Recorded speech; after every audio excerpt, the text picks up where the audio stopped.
자, 그 202페이지 한번 볼게요. 화폐 공급 한번 보시죠. 화폐 공급.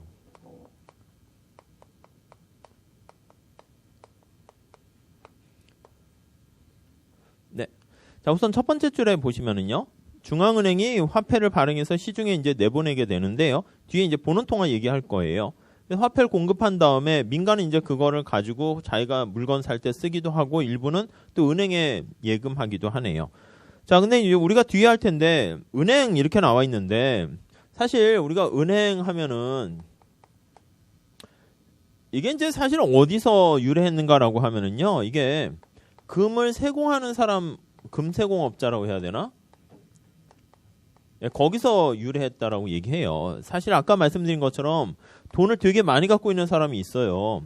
이 돈 어떡하지? 근데 누군가가 도둑놈이 나타나서 이거를 뺏어갈 것 같은 느낌, 불안감에 휩싸이게 되면 이걸 이제 자기가 이제 어디 금고를 좀 이렇게 쫙 안전하게 마련해가지고 이렇게 해놔야 되는데 개인 금고가 뭐 잘 돼 있는 게 별로 없죠. 요즘은 또 금고도 보니까 팔고 그러던데. 그래서 가장 믿을 만한 금고라든가 안전한 곳이 바로 뭐냐면 금세공업을 하는 전당포 같은 그런 데예요. 그쵸? 그러니까 금을 다루는 거니까 여기 튼튼한 장치인 금고가 이렇게 짜잔 하고 있겠죠. 그러니까 이 사람은 이제 뭐 하는 사람이냐면 금을 세공하는 사람이에요. 금을 하고 금 다루는 사람이 또 연금술사 이런 사람들이 마술사기도 하고 뭐 과학자이기도 하고 뭐 이런 거 하는 거죠. 그래서 금을 막 어떻게 만들 수 없을까 이런 노력을 하게 되니까 귀중한 금을 지금 자기가 많이 다루다 보니까 이 안전한 금고가 여기 딱 있어요. 그러니까 얘가 얘한테 돈을 맡기는 거예요. 그러니까 얘는 금을 자기의 돈을 맡아준 대가로 보관료를 내야 되는 거니까 그러니까 옛날에는 당연히 어떻게 되냐면 우리가 은행에 예금하게 되면은 이자를 받는 게 아니라 당연히 맡아주셔서 감사합니다 해서 보관료를 내는 거였었단 말이에요. 근데 얘가 만약에 100억을 만약에 여기다 맡겼다 할게요. 그럼 처음에는 이제 이 사람이 잘 갖고 있나? 스타일이 좀 머리도 좀 남잔데 좀 이상하게 뭐 이렇게 갑자기 서세원 같이 보이는데 아세요? 서세원 이렇게 이 사람 같이 보이는데 이게 불안하고 막 그렇단 말이에요. 그렇게 되니까 그날 아침에 일어나자마자 맨날 가서 확인하는 거지. 내 돈 잘 있나요? 그러면 예 있습니다. 확인 문 열고 있군 다시 닫고. 그 다음 날도 내 돈 잘 있나요? 있고요. 근데 이게 둘이 자꾸 좀 이렇게 아침마다 만나게 되면 좀 친해져요. 친해지다 보니까 자기가 운동하러 가다가 내 돈 잘 있어요? 하면 잘 있죠. 뭐 고객님 하면은 믿어요 하고 그냥 가고 그럴 거 아니에요. 아니면 그 다음에는 인사만 할 거예요. 인사만. 그다음 불시에 갑자기 잘 있나요? 이렇게 하면은 잘 있습니다. 확인을 하게 되고 점차 시간이 오래 가면서 그 다음에 이제 잘 있나 확인도 안 하고요. 거기서 내 돈 한 10억 정도만 빼주세요. 이렇게 되면 얘가 바로바로 네 여기 있습니다. 갖다 주기만 하면 나는 충분해요. 이제 신뢰관계가 생기게 되는 거죠. 얘가 돈 가지고 있는 사람이 100억을 맡겼는데 갑자기 일시에 100억을 찾아가지고 뭐 할 일이 그렇게 많지 않아요. 물론 또 얘만 맡기는 게 아니라 여러 사람이 맡기게 되니까 이 금고를 운영하는 사람 입장에서는 얘가 갑자기 돈을 한 맥스로 한 보통 이 평균이 나오겠죠. 한 10억 이상, 그러니까 20억 정도만 이렇게 보관하게 되면은 충분해요. 내 돈 주세요 하면은 인출했을 때 돈을 쫙 갖다 주게 되면 얘는 그냥 마음의 안정, 신뢰 이런 것은 계속 유지될 수 있죠. 그러니까 얘는 20억 갖고 있는 상황에서 얘가 돈을 많이 갖고 있다는 걸 알고요. 어떤 돈이 필요한 기업이나 사업하는 사람이 돈 좀 빌려주세요 한다고요. 내가 무슨 돈이 있어요? 가만히 보니까 여기 80억 정도가 이렇게 바로바로 쓸 일 없이 창고에 쟁겨두면 아깝잖아요. 그래서 얘한테 대출을 해주게 되는 거죠. 따라서 얘는 대출에 대한 이자를 갖게 된단 말이에요. 그래서 이자 수익을 얻게 돼요. 가만히 얘가 이런 행동을 하다 보니까 얘는 처음에 예금을 해서 예금 이자까지 얘한테 보관료를 내고 대출 이자 했는데 금세공업 하는 것보다는 이렇게 돈 넣고 돈 빌려주고 중개업 하는 게 오히려 더 그냥 편하게 앉아서 돈을 많이 버는 좋은 방법이다라는 걸 깨닫게 되었고요. 그래서 얘가 이제 이걸 그만하는 거죠. 더 이상 금으로 만들 수 있는 그런 새로운 연금술은 없어. 이렇게 하면서 그냥 앉아서 그러니까 이게 돈을 많이 받는 게 중요하잖아요. 그래서 생각이 바뀐 거예요. 옛날에는 얘가 내 돈 좀 맡아주세요. 보관료를 냈는데 돈을 많이 이렇게 모아놔야지 얘도 빌려줄 때 훨씬 뭐 여유가 있게 되는 거니까 오히려 거꾸로 저희 금세공업 금행에다가 돈을 맡기게 되면 이자를 지급하겠습니다. 이렇게 된다고요. 이거 우리가 이제 예금 이자가 되는 것이고요. 근데 얘는 대출에서 얻게 되는 이자가 대출 이자가 되는 것이고, 당연히 예금 이자보다는 대출 이자가 훨씬 더 크게 되면은 얘는 그 예대 마진을 통해 가지고 뭔가 수익을 얻게 되겠네요. 그래서 이러면서 이제 은행업이 이렇게 좀 발달하게 되었다. 이렇게 생각하시면 돼요. 그래서 얘 입장에선 제일 중요한 게 뭐냐면, 예금을 한 사람이 돈을 맡고 있는데 그거를 전부 다 100% 지급을 위해서 준비할 필요가 없고 그 중에서 일부만 지급해도 된다는, 요게 이제 상당히 중요한 포인트가 돼요. 그래서 이제 요 부분을 이제 지적하는 사람은 나중에 자본주의 금융 시스템 언젠가 붕괴할 수밖에 없다. 이게 돈 놓고 계속 하게 되니까 거품이 터질 수밖에 없다 지적하는 사람도 있는데, 아무튼 그래 가지고 이제 통화량이 시중에 막 이렇게 돌아가게 되고 새로운 어떻게 보면 뭔가의 경제를 확장시킨다 이렇게 보시면 되겠습니다. 그래서 이번에 보시면 은행은 인출에 대비해서 일부는 지급준비금으로 가지고 있어야 돼요. 돈 주세요 하면 돈 줘야 되니까. 근데 일부라 그랬어요. 일부. 부분이라는 표현을 쓰시면 되겠는데 일부는 대출을 해줘요. 그러니까 대출액의 일부는 다시 또 은행으로 들어오고 뒤에 다시 볼 겁니다. 자, 그래서 3번에 보시면 이걸 우리가 예금 통화 창조 과정이라는 표현을 쓰게 되고요. 그래서 경제 전체 통화량이 처음에 중앙은행에 본원적 예금, 본원 통화 들어온 것보다 몇 배 이상의 효과를 거두게 된다라는 게 우리가 뭐 신용 창조, 통화 창조 이렇게 보시면 되겠습니다. 네, 그 정도 보시고요. 다시 또 말씀드릴게요. 자, 화폐 공급과 관련해서 우리가 먼저 보셔야 될 게 본원 통화라는 거예요. 본원 통화. 본원 통화. 네, 거기 한번 보시죠. 자, 1번. 본원 통화는 중앙은행의 창구를 통해서 시중에 나온 현금이다. 이렇게 보시면 되겠어요. 그래서 우리나라가 이렇게 있는데 중앙은행이 이렇게 있습니다. 중앙은행 밑에 창고 밑에 있는 것은 사실은 화폐가 아니에요. 통화량이 아니에요. 왜냐하면 창구를 통해서 밖으로 나와야지만 그게 이제 유통되는 거니까 화폐가 돼요. 그래서 중앙은행 창구를 통해서 그 창구라는 말 잘 보시고요. 시중에 나온 현금, 그걸 이제 본원통화해서 H 이렇게 쓸 거예요. 그래서 2번에 보시면 고성능 화폐 해서 그 하이라는 말 때문에 H라고 많이 써요. 그래서 고성능 화폐 본원통화 이렇게 보시면 될 것 같고요. 3번에 보시면 자, 중앙은행이 발행한 건데 나중에 다시 들어오면 갖다 줘야 되는 거니까 사실은 통화성 부채 개념이다 이렇게 보시면 될 것 같고요. 자, 4번 우리가 나중에 할 건데 본원 통화를 조정해 가지고요. 보통 통화량과 이자율 같은 거 조정할 때 우리가 사용하고 그걸 이제 금융정책, 통화정책 이렇게 얘기합니다. 자, 구성 내용을 보셔야 돼요. 오른쪽 가볼게요. 203페이지. 자, 표를 머릿속에 암기하셔도 돼요. 자, 본원 통화가 이렇게 오게 되면 이게 일부는 민간의 손으로 이렇게 가요. 현금 이렇게 얘기하네요. 현금. 그렇죠? 그리고 본원 통화의 일부는 또 누구한테 가게 되냐면 거기 보시면은 지급준비금 나와 있는데 자, 1번에 보세요. 중앙은행을 통해서 공급된 본원 통화의 일부는 민간이 보유하는데 민간의 현금 이렇게 보시면 돼요. 현금 통화라고 그래요.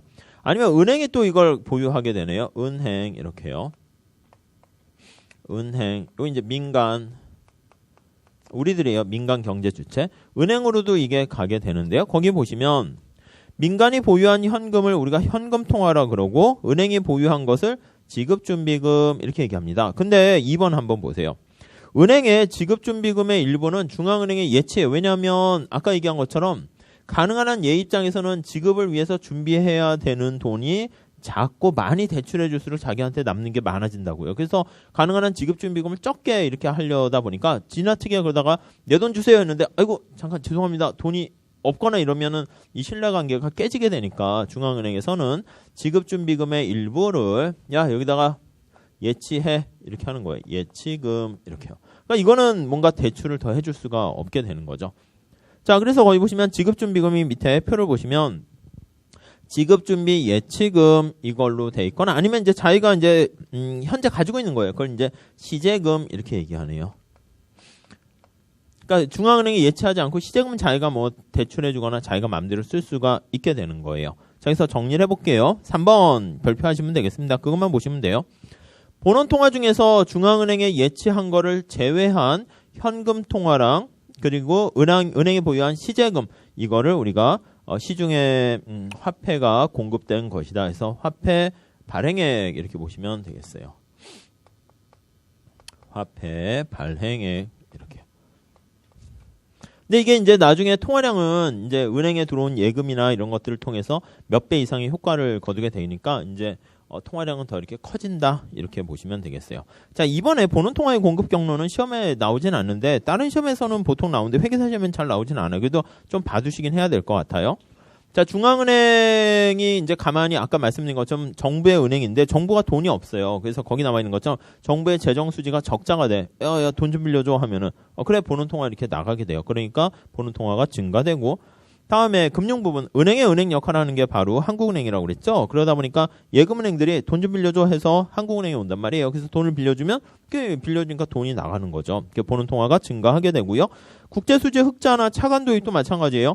흑자가 되면 국제수지 흑자에서 수출 수입에서 돈이 들어왔어요. 달러가 들어오겠죠. 달러가 막 이런 데 돌아다닐 수는 없잖아요. 그러니까 그걸 이제 환전을 해줘야 되니까 보는 통화가 증가하거나 뭐 일본이나 미국에서 돈을 빌렸어요. 그럼 차관이라 하는데 그것도 이제 외환이 유입됐는데 그 우리나라에 뭐 엔화가 돌아다닐 수는 없죠. 그러니까 그걸 원화로 교환해야 되니까 보는 통화가 증가한다. 이렇게 보시면 되겠고 한국은행도 각각의 다 지점이 있는 거 아시죠? 그래서 걔네들도 뭐 건물을 구입한다라고 하면은 당연히 뭔가 돈을 지불해야 되니까 보는 통화가 증가한다. 이렇게 보시면 되겠습니다. 보는 통화의 공급 경로 끝에만 보세요. 언제 증가하는가만 잘 체크하시면 될 것 같습니다. 자, 넘어갈게요. 자, 통화량을 나타내는 방법 나와 있는데 3번만 별표하시죠. 2번은 살짝 체크하시죠. 아무 얘기 안 하면 우리가 통화량은 M1을 통화량이라 할 거고요. 2번에 보시면 그 박스 있죠. 박스. 요구불 예금과 수시 입출식 저축성 예금은 둘 다 M1이라고 얘기했죠. 언제든지 넣었다 뺐다 쓸 수 있는 것이고요.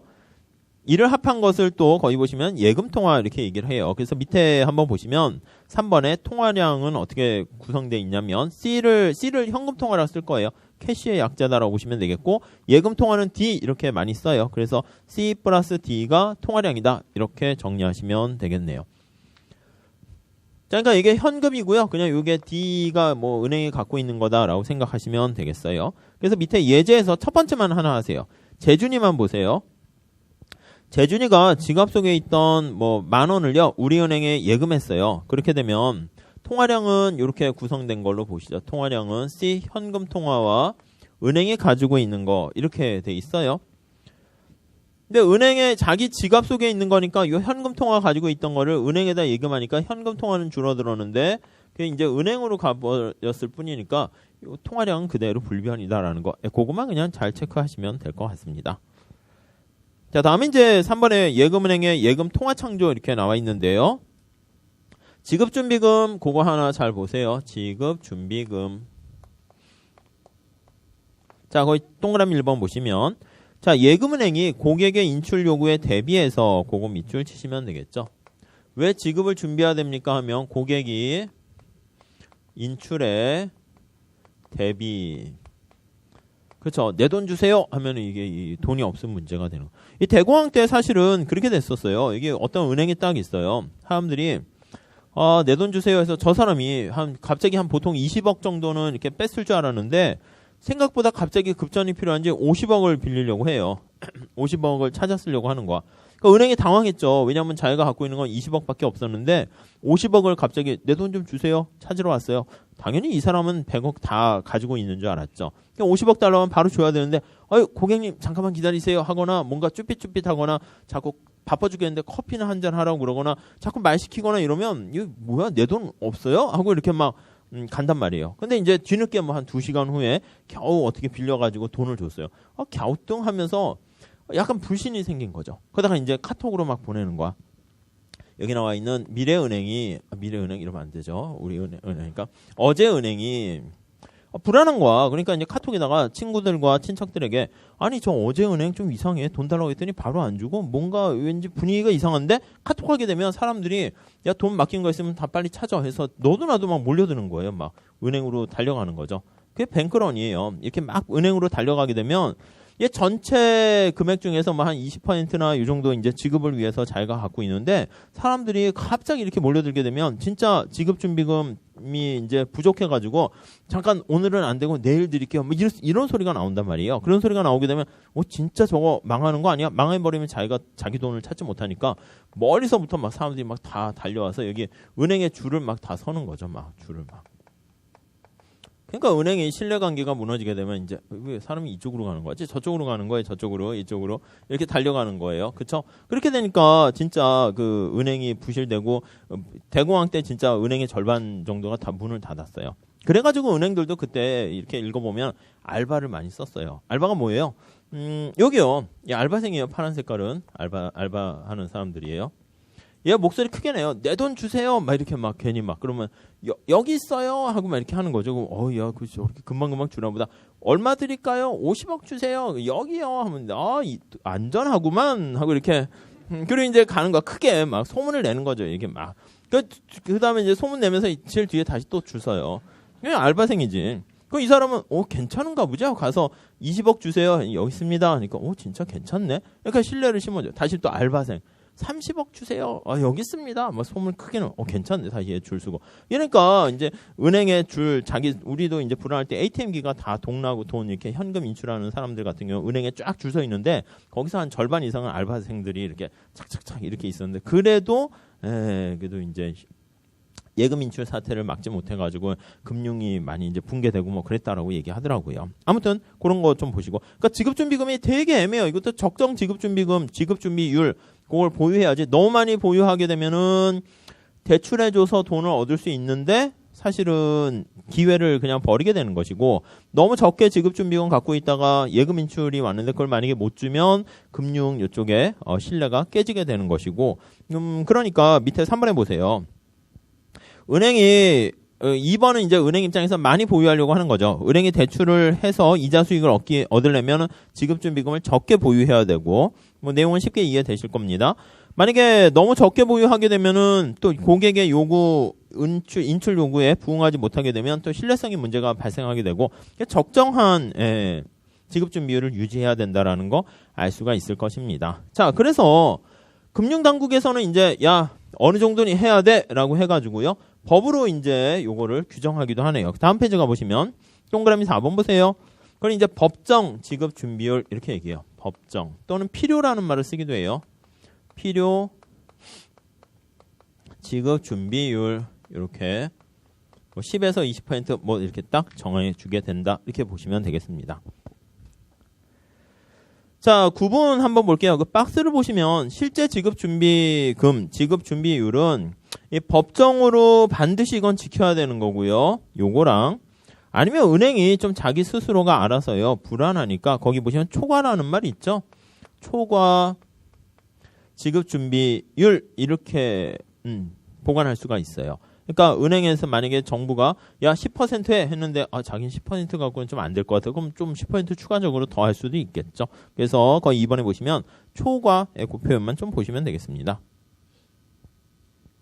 밑에 3번은 그냥 살짝 보세요. 법정 지급 준비율이 10%인데 1,000원이 예금이 되고요. 예금은행이 이 중 850원을 대출했어요. 그러면 150원을 자기가 갖고 있는 거죠. 그래서 실제 지급준비금은 그땐 150원이 되는데 100원은 법적으로 꼭 10% 해야 되니까 그거 50원만큼 더 갖고 있는 거는 그게 초과 이렇게 되는 거네요. 어려운 얘기는 아니고요. 자, 밑에 전액지급준비제도 전액의 동그라미 하실까요?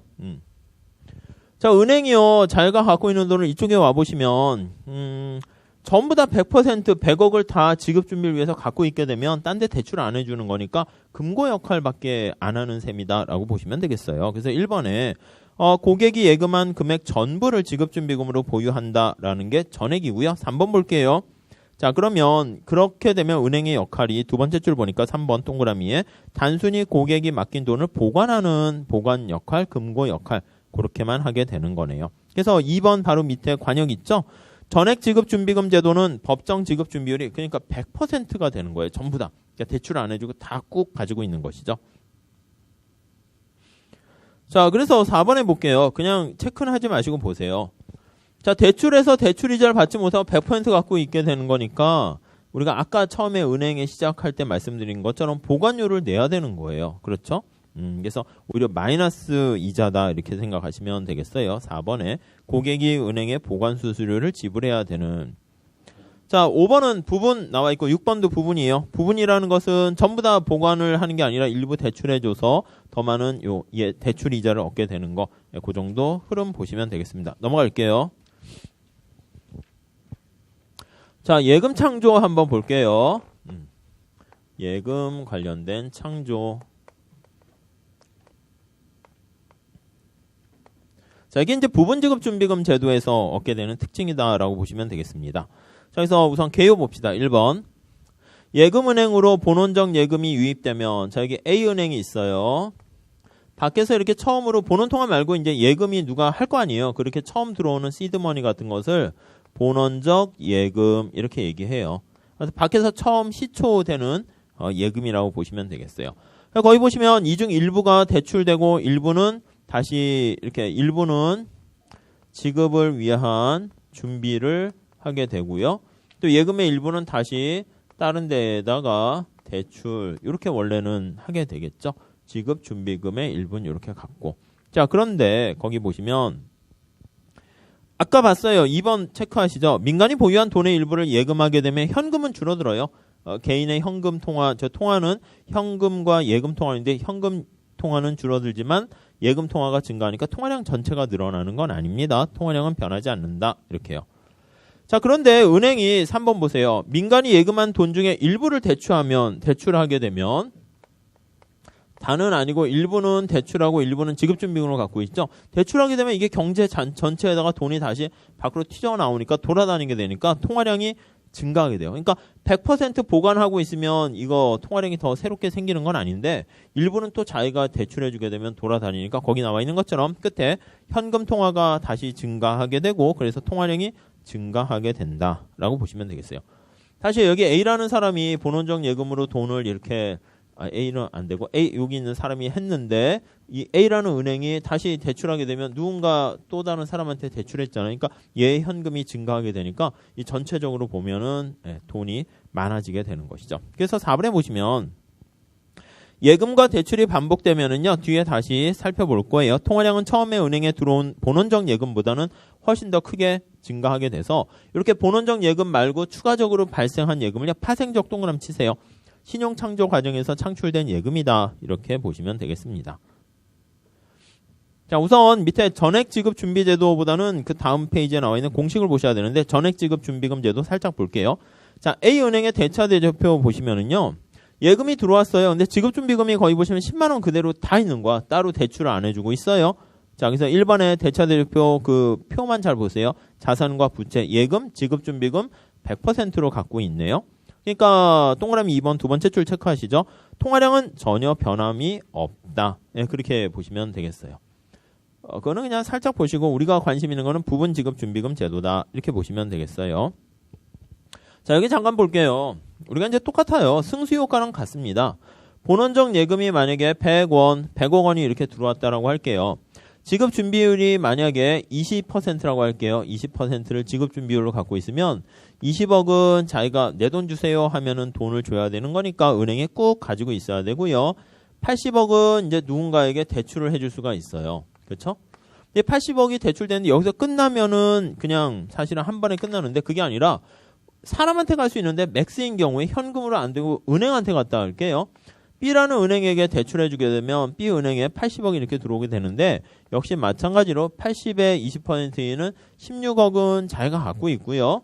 64억은 또 누군가에게 대출해줘요. 그래서 64억이 또 이렇게 돌아다녀요. 그래서 C은행에 가게 되면 또 돌아다니고 이렇게 되니까 시중에 돌아다니는 돈은 얼마입니까? 라고 하면 여기 100억에다가 그 다음 얘가 대출해줘서 80억에다가 그 다음 여기에 나와 있는 또 64억에다가 이만큼 점차 작아지죠? 근데 나중에 점점점 하다 빵 이렇게 멈추게 된다고요. 그래서 우리가 무한등비 급수 그거 하는 거랑 똑같이 시중에 돌아다니는 돈의 전체가 만약에 500억이 돌아다닌다라고 하면 역시 마찬가지예요. 본원적 예금이 100억 증가했는데 시중에는 500억의 돈이 돌아다니니까 5배의 효과를 보게 된다. 뭐 그런 게 바로 예금 창조. 거기서 이거는 원래 있었던 건 아니까 파생적 예금은 500억에서 100억을 뺀 400억이다. 이런 메커니즘이에요. 승수랑 정확하게 똑같으니까 그렇게 보시면 되겠습니다. 자, 책 보면서 할게요. 206페이지 가볼게요. 자, 그 가정을 보시면 부분지급 준비금 제도가 나와 있는데 그냥 저축성 예금 이런 거 그냥 심플하게 하려고 다 없고요. 요구불 예금만 있어요. 돈 주세요 하면 바로바로 땡길 수가 있는 것이고 그 다음 2번 현금 누출이 발생 안 하며, 그러니까 현금으로 사람들이 갖고 있지 않고요. 전부 다 이제 은행에 다 100% 예금한다라고 상정하는 거예요. 그래서 맥시멈 되는 창조를 우리가 보려고 합니다. 4번에 보시면 법정 지급 준비금만 보유하고요. 초과 지급 준비금은 원래 이제 더 있다라고 문제에서 나오긴 하는데 그냥 없다라고 가정합니다. 자, 207페이지 가볼게요. 자, 시험 문제는 그렇게 대차대조표로 해서 좀 나오긴 해요. 그래서 1번에 보시면 법정 지급 준비율이 0.2, 그러니까 20%인 거예요. 20%일 때 스몰 a라는 개인이 A은행에 10만 원을 예금을 했어요. 자, 그렇게 되면 2번 보세요. A은행은 다시 그거를 B한테 대출해 주네요. 그래서 밑에 3번의 대차대조표 표시를 보시죠. 예금이 어떻게 자산에 쓰였습니까 하면 지급준비금 2만 원과 대출금 8만 원 이렇게 돼 있고요.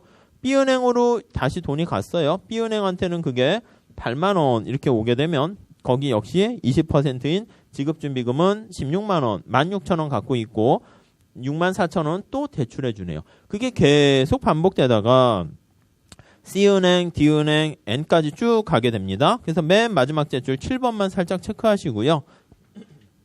본원적 예금이 유입되었을 때 예금과 대출 과정이 반복되면 그래서 예금 통화와 통화량은 본원적 예금보다 훨씬 더 큰 몇 배 이상의 통화량이 돌아다니는 효과를 보이게 된다. 이렇게 보시면 될 것 같고요. 그걸 이제 공식으로 나타내는 게 다음 페이지예요. 208페이지. 근데 이 도출 과정 뭐 이렇게 일일이 보시거나 그럴 필요까지는 없어요. 그래서 1번에 보시면 10만 원의 본원적 예금이 유입되었는데 그게 예금과 대출 과정을 통해 가지고 총 예금 창조액은 끝에 50만 원이다라고 하면 5배 이렇게 되는 거 알 수가 있죠. 그래서 2번만 별표하세요. 그래서 본원적 예금 S가 유입되면 지급준비율이네요. 지급준비율 Z가. 그래서 여기 나와 있는 승수는 한계 저축 성향분의 1 그거랑 똑같아요. 1 마이너스 한계 소비 성향분의 1 그것처럼 지급준비율분의 1 요게 승수 이렇게 보시면 되겠습니다. 3번은 그냥 넘어가세요. 순예금 창조액은 이 총 전체에서 500에서 순이니까 요 100억을 뺀 거예요. 그러니까 100억을 뺀 400억이다 이렇게 하시면 되겠고 공식을 뭐 2개까지 머릿속에 넣으시거나 그럴 필요 없어요. 그냥 이 맥스 이거 하나만 머릿속에 넣으시면 될 것 같습니다. 자, 밑에 표를 가만히 보시면 어떤 걸 하나 보시면 되냐면 자, 5번은 별표하시죠. 본원적 예금이 얼마라고요? S 이렇게 했네. S에 동그라미 하세요. S1이 본원적 예금이에요. 밑에 예금 통화 제일 밑에 합계만 보세요. 합계.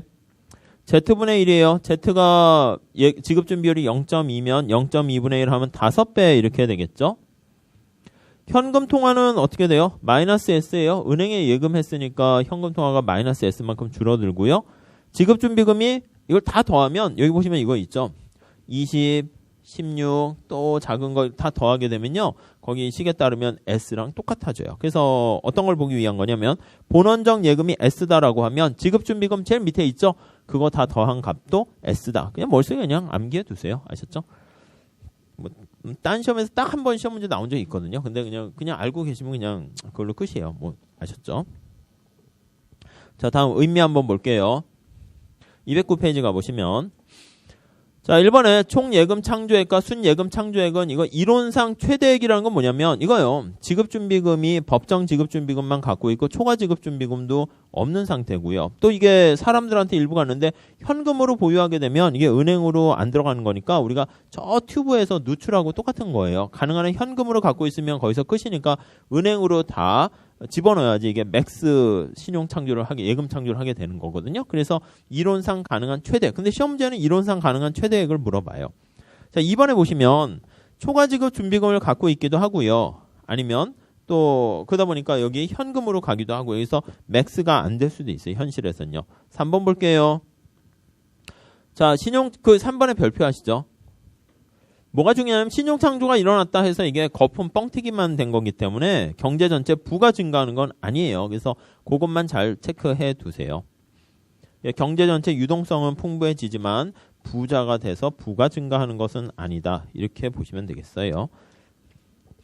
밑에 나와 있는 거 뭐 1번 뭐 그냥 정도만 하나 보셔서 공식에 대입하는 건데 시험 문제에 나오는 거는 그 다음 페이지에 나와 있는 공식이 더 중요해요. 210페이지.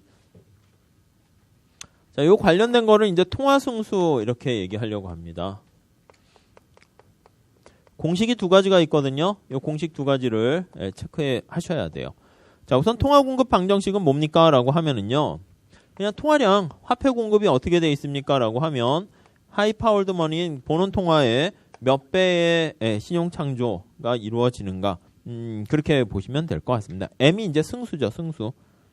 이걸 통화 승수라고 그래요. 그래서 우리가 전에 얘기한 것처럼 본원 통화가 100인데 승수가 5입니다. 그럼 통화량은 500입니다. 뭐 이렇게 되는 거죠. 아니면 얘가 뭐 얼마일 때 500이 될까요? 승수는 5가 됩니다. 그러면 지급 준비율이 얼마였을까요? 뭐 그런 식으로 물어보게 됩니다. 자, 밑에 그 통화 승수의 도출 나와 있는데 식이 도출되는 과정이 나와 있거든요. 사실은 학교에서 할 때는 보통 이렇게 도출해서 뭐 좀 증명하여라 이렇게 할 수 있는데 우리는 객관식이니까 그럴 필요는 없어요. 그래서 공식을 그냥 머릿속에 암기하시는 게 제일 좋습니다. 그래서 1번 두 가지 공식이 있는데요. 자, 둘 다 하셔야 돼요. 둘 다. 아셨죠? 첫 번째는 현금 통화 비율이 있는 경우에요. C분의 M분의 C 요게 주어져 있는 경우에요. 자, 읽으실 때는요. 이게 우리가 C분의 M분의 C 이렇게 쓰면요. 이게 분모 분자 쓰기 힘들잖아요. 그래서 앞으로 지난번에 미시할 때도 L분의 K 한 것처럼 요거는 이게 옆으로 슬래시해서 이렇게 쓰죠. 아니면 옆으로 이렇게 해서 한다고요. CM 이렇게 얘기하면 좀 그러니까 CM 비율 이렇게 해요. 이게 현금이니까 그래서 이걸 읽을 때는 현금 통화 비율 이렇게 얘기해요. 우리가 이제 약속할 때 그냥 M분의 C 이렇게 하시면 그냥 충분하지만 자, 이걸 현금 통화 비율을 우리가 스몰 c라고 할게요. 요거를 스몰 c 이렇게요. 자, 이렇게 되었을 때 승수 보시면은요. 첫 번째 줄에 볼까요? 첫 번째 줄.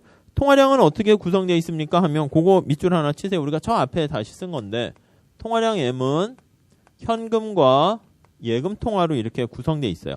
근데 문제에서 주어진 게 어떻게 주어져 있냐면 M과 C라는 정보가 주어진 거예요. 그랬을 때는 M분의 C를 스몰 c라고 해가지고요. 맨 마지막 제출에 공식 봅시다.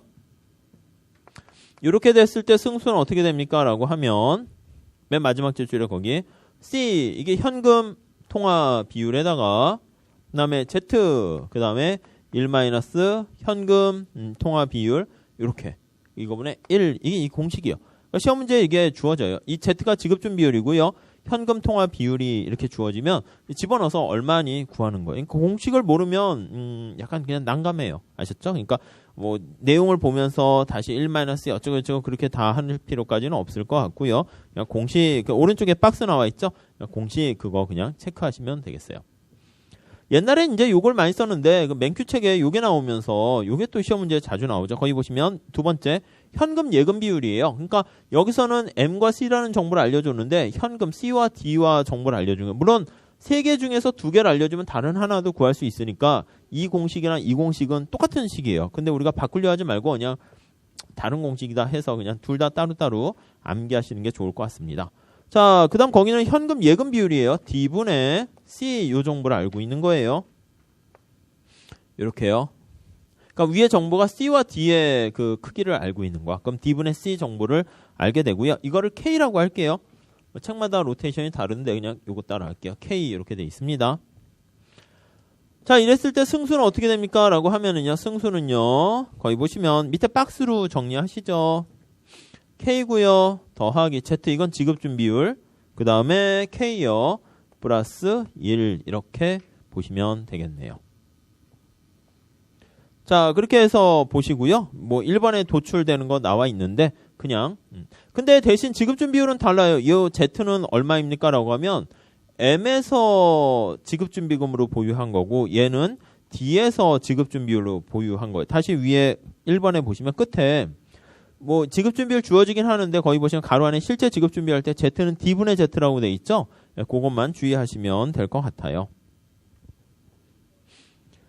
자, 그렇게 보시면 될 것 같습니다. 자, 그래서요, 우리 밑에 그 예제를 발표하세요. 예제. 현금 통화 비율이 0.2고요. 법정 지급 준비율 Z가 0.1이고 거기선 초과 지급 준비율이 있는데 아무튼 자기네가 그냥 초과해서 그만큼 지급 준비금으로 갖고 있다라고 하는 거니까 문제를 풀 때 보면은 거기 보시면 법정 지급 준비율과 초과 지급 준비율 합해서 지급 준비율로 하셔야 돼요. 그래서 Z를 그냥 0.25 이렇게 하시는 게 좋을 것 같습니다. 그리고 현금 통화 비율이니까 공식 쓸 때 이 위에 거 공식을 써야 되고요. 그래서 거기 밑에 0.2, 0.25, 1-0.2분의 1 해가지고 2.5 이렇게 나오는 거. 공식을 암기하셔야 됩니다. 다 밑에도 마찬가지예요. 밑에는 현금 예금 비율이 주어져 있어요. 그러니까 밑에 거 쓰라는 거예요. 법정 지급 준비율과 초과 지급 준비율 모두 0.1인데 이게 0.2, 0.2 이렇게 해가지고 합쳐서 0.2. 그러니까 거기 보시면은 법정 지급 준비율 0.1이고 초과 지급 준비율이 0.1이니까 지급 준비율은 두 개 합쳐서 0.2가 된다. 이렇게 보시면 돼요. 만약에 시험 문제에서 뭐 이론상 가능한 한 최대한 이런 얘기하면 법정 지급 준비율은 빵으로 할 수 있는 거잖아요. 그러니까 그럴 경우에는 이게 0.1 이렇게 되는 걸로 보시면 되겠죠. 아무튼 여기서 중요한 거는 뭐냐면 이게 한번 보세요. 요 두 개에서 만약에 이 사람의 통화량이 현금 보유가 빵이라고 할게요. 만약에 현금 보유가 C가 대문자 C가 제로라면 어떻게 돼요? 그럼 이 스몰 c랑 k가 제로죠? 스몰 c랑 k가 제로가 되는 거예요. 그럼 승수는 어떻게 돼요? 승수는 c 제로니까 z분의 1, z분의 1이 똑같게 되는 거죠. 이제 max가 어떻게 되냐면 이때는 z분의 1이다. 이것만 정리하시면 되겠어요. 네, 아셨죠? 이 공식 머릿속에 잘 보시면 되고 그 승수 메커니즘 그건 머릿속에 살짝 넣으시면 되겠고요. 보통은 공식으로 이렇게 해서 하는 거 나오고요. 가끔은 어떻게 하냐면 이쪽이에요. 이쪽 오시면 이게 한 번 신용 창조가 일어나고 두 번, 세 번째까지 그냥 멈췄다. 뭐 이런 것도 그냥 아이디어로 물어봐요. 그러면 세 번까지만 한 걸로 그냥 더 하는 뭐 그런 것도 볼 일이 있을 거예요. 자, 넘어갈게요.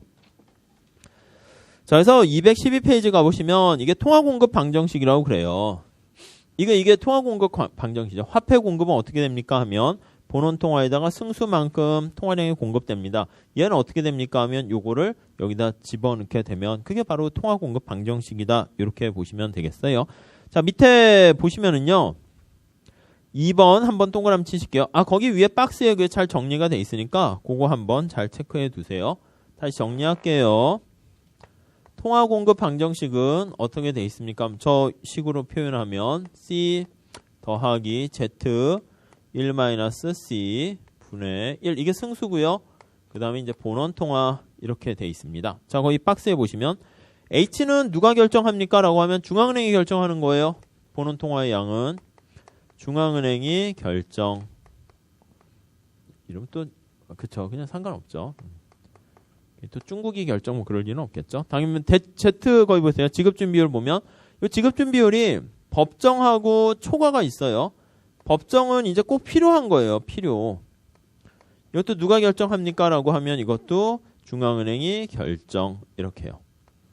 근데 법정 지급준비율이 아니라 거기 초과하는 건 뭐예요? 은행 내에서 자기네들이 결정하는 거죠. 그래서 초과 지급준비율 이렇게 보시면 이거는 거기 나와 있는 것처럼 은행이 결정, 예금은행이 결정. 그리고 이제 민간이 결정하는 것도 있어요. 민간은 뭘 결정합니까? 라고 하면 이거요. 현금을 얼마나 보유할 것인가. 그건 이제 우리 민간에서 결정하죠. 가능한 현금 보유 비율을 빵으로 하게 되면 신용창조가 이게 낮을수록 어떻게 돼요? C가 낮을수록 이게 커진다고요. 그러니까 은행에 돈이 다 가버리면은 그만큼 대출을 더 많이 할 수 있기 때문에 승수는 커진다 이렇게 보시면 돼요. 아무튼 요거는 민간이 결정. 자, 다시요. 우리가 이제 볼 거는 2번에 별표하세요. 통화공급 방정식에서 통화공급량은 세 개 경제 주체에서 결정돼요. 민간, 예금은행, 중앙은행 이렇게 결정된다라는 거 알 수가 있고요. 그 다음 맨 마지막 줄에 한번 보시면 6번 한번 보세요. 현금 통화 비율이라든가 지급준 비율이 낮아지면 승수가 커지기 때문에 통화량이 증가한다라는 거 알 수가 있고요. 그러니까 통화량이 증가하는 것은 이건 내생적으로 결정돼요. 현금 보유 비율이나 지급준 비율이 낮아지면 커지고 중앙은행이 본원 통화를 증가시키면 통화량이 커지고 그렇게 보시면 될 것 같아요. 자, 그래서 밑에 통화 공급 곡선은 거기 보시면 통화 이자율에 영향 안 받는다라고 하면 이자율이 여기 따로 없죠. 그래서 우리는 일부러 이렇게 할 겁니다. 화폐 공급이고 이자율에 영향 안 받아서 이렇게 수직으로 많이 얘기합니다. 수직. 이거는 M과 H 이렇게 보시면 돼요. H가 커지거나 M이 커지면 화폐 공급량은 증가한다. 이렇게 보시면 돼요. 나중에 근데 이자율에 영향 받는 경우도 있을 수 있는데 그게 내생적이다 이렇게 얘기할 거예요. 오른쪽 가보시면 심층 연구인데 별표를 해두세요. 자, 이렇게 된 경우는 지금 뭐예요? 이자율에 영향 안 받으니까 수직적이죠. 그래서 요거는 화폐 공급이 통화 공급이 이자율에 영향을 받지 않네요. 영향을 받지 않아. 외생적 이런 표현을 써요. 그러니까 이자율이 오르락내리락 해도 어떻게 돼요? 오르락내리락 해도 화폐 공급량은 변함이 없어요. 자, 그런데 213페이지에 가보시면 우리 시험에서는 요거까지는 하셔야 돼요. 1번 해볼게요. 민간의 현금 통화 비율과 은행의 지급준 비율 같은 게 요 승수에 미치는 게 번호 통화도 가만히 있고요. 이자율에 관계없이 일정하면 이자율이 변해도 승수가 변하지 않는 거니까 통화 공급 곡선은 수직 이렇게 얘기해요. 아무 얘기 안 하면 이렇게 할 겁니다. 그런데 거기 이자율이 상승하게 되면 이자율이 상승했어요. 상승하게 되면 거기 화폐 우리가 화폐를 보유하게 되면 이게 기회비용이 커지잖아요. 은행에 돈을 넣게 되면은 이자 수익을 얻을 수 있는데 이자율이 거의 뭐 1%밖에 안 줘요. 그러면 에이 됐어. 그럼 이자 수익 얼마나 된다고 그냥 계속 들고 다니도 기회비용이 크지 않는데 은행에 돈을 넣었을 때 이자율이 10%를 할게요. 그렇게 되면 자기가 갖고 있을수록 기회비용이 커진단 말이에요. 그러니까 거기 보시면 이게 2번에 별표하셔야 돼요. 이자율이 상승하게 되면 화폐 보유의 기회비용이 상승. 그거는 그냥 모르셔도 되는데 아무튼 현금 보유를 줄인다고요. 현금 보유가 비율이 줄어들고요. 가능한 한 저축을 하려고 하겠죠. 그렇죠? 자, 그렇게 되면은 거기 보시면 현금 보유가 줄어들 뿐만 아니라 뭐 은행의 초과 지급 준비율 그거는 그냥 참고로 보시고요. 현금 보유 비율이 낮아지게 되면 승수가 여기요. 쭉 가게 되면 C가 낮아지는 거예요.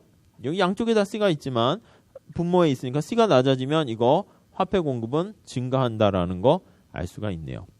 자, 다시요.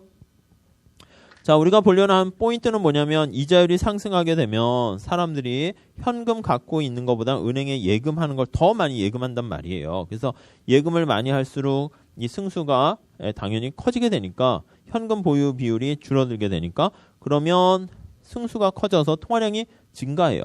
그래서 이렇게 되면은 이자율에 대해서 영향을 받는 거니까 내생적이다라고 해서 내생성을 가지고 있다. 이렇게 얘기를 하게 되고요. 이거는 이자율에 영향을 안 받는데. 그러면 승수 자체가 승수죠. 승수가 이자율에 영향받는 거예요. 그러니까 승수 효과가 이자율에 영향을 받아요. 어떻게 돼요? 이자율이 올라가게 되면 승수는 커져요. 그러니까 이자율에 대해서 플러스 영향을 미치게 되는 거죠. 그럼 승수가 커지게 되면 통화량이 증가하게 되는 거니까 이자율이 올라갔더니 승수가 커져서 통화량이 커지게 되면 이자율이 올라갔더니 통화량이 증가해서 이렇게 되네요. 그래서 이렇게 되는 거 알 수 있죠. 그래서 화폐 공급이 만약에 이자율에 이렇게 내생적인 경우는 화폐 공급 곡선이 우상향할 수도 있다. 이렇게 보시면 돼요. 그러니까 우리가 전에 얘기했잖아요. 우리가 얘기하는 것도 이제 화폐가 있고 이자율이 있으면 이게 공급 곡선 우상향하고 수요 곡선 우하향하고 뭐 그렇게 하는 것도 똑같은데 보통 이제 수직으로 많이 그리는데 이것도 내생성이 이자율에 영향 받으면 우상향하게 그려요. 그러니까 수요 공급의 원리 그대로 보시면 되겠어요. 자, 다시 정리합시다. 그래서 4번만 보시면 되겠습니다. 3번, 4번 다 같이 그냥 보시면 되겠어요. 그래서 이자율이 상승하게 되면 통화량이 증가하고 그렇게 되면 우상향하는 화폐 공급 곡선을 얻어낼 수가 있게 되겠네요. 자, 이렇게 되면 제일 나중에 우리가 나중에 할 건데 2번에 그냥 살짝 체크만 해두시죠. LN 곡선이 관역 보시면 LN 곡선이 평평해져서 금융정책의 유효성이 낮아진다. 예, 그런 정도만 보시면 될 것 같습니다. 자, 그 다음에 거기 보시면은 뭐 위에 올라갈게요. 통화승수와 신용승수 나와 있는데 공식 얘기하는 거예요. 공식. 그래서 통화승수 아시면 되죠. 통화승수 보시고 맥스 이거 C와 이게 C가 빵인 경우 뭐 신용승수 그냥 각각 그냥 보세요. 우선 계산하는 거 잘 보셔야 되니까 요 공식 두 개 잘 체크하시면 될 것 같고요. 자, 넘어갈게요. 다음 페이지가 보시면 심층 연구 해가지고 요 대출되는 과정이 거기 나와 있어요. 개인이 A은행에 넣었더니 A은행이 또 B한테 넣고 막 계속 반복되는 과정이 나와 있는데 궁극적으로 맨 마지막에 공식 우리가 봤던 거 있죠. 그냥 그거 얘기하는 거니까 굳이 뭐 메커니즘 이것도 보시거나 그럴 필요까지는 없을 것 같아요. 차라리 다음 페이지가 보시면 예제가 나와 있습니다.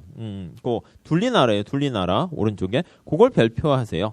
조금 복잡하게 돼 있긴 한데 그래도 간단한 공식에 대입하는 거니까 그거 그냥 여러분들이 좀 체크하셔가지고 보시면 돼요. 근데 첫 번째 1번에 보시면 중앙은행이 스머프은행이 보유한 국채를 매입한다. 그럼 국채를 나중에 할 텐데 국공채 본드를 매입하게 되면 뭔가 대가를 줘야 되잖아요. 그러니까 통화량이 거기 나와 있는 것만큼 증가한다. 100억 원 증가한다. 이렇게 보시면 되겠어요. 아셨죠? 그리고 밑에 3번에 보시면 공식 대입해서 계산하는 거 그렇게 정리하시면 되겠어요. 자, 그래서 정리할게요. 우리가 요 화폐 공급에 대해서는 어떤 게 시험에 나옵니까 하면은요. 그냥 이거예요. 이거 공식. 대입해서 그냥 푸세요. 이게 처음부터 끝까지 다예요. 더 없어요. 아니면 말 문제로 할 때 여기 나와 있는 것처럼 현금 보유비율이 작아지면 뭐 신용 통화량이 더 증가한다. 그런 거 말 문제 나오는데 그것도 다 공식 안에 다 들어가 있으니까 그냥 요 공식 하나로 그냥 딱 그냥 끝내면 돼요. 거의 금융이 뭐고 직접 금융, 간접 금융 이런 거는 뭐 시험 문제 절대 나오진 않을 거니까. 근데 상식으로 밑에 알고는 계셔야 되겠죠. 오히려 우리한테 좀 중요한 거는 화폐 수요가 중요한 건데 그거 좀 잠깐 쉬었다가 이어서 하도록 할게요. 잠깐 쉬었다 할게요.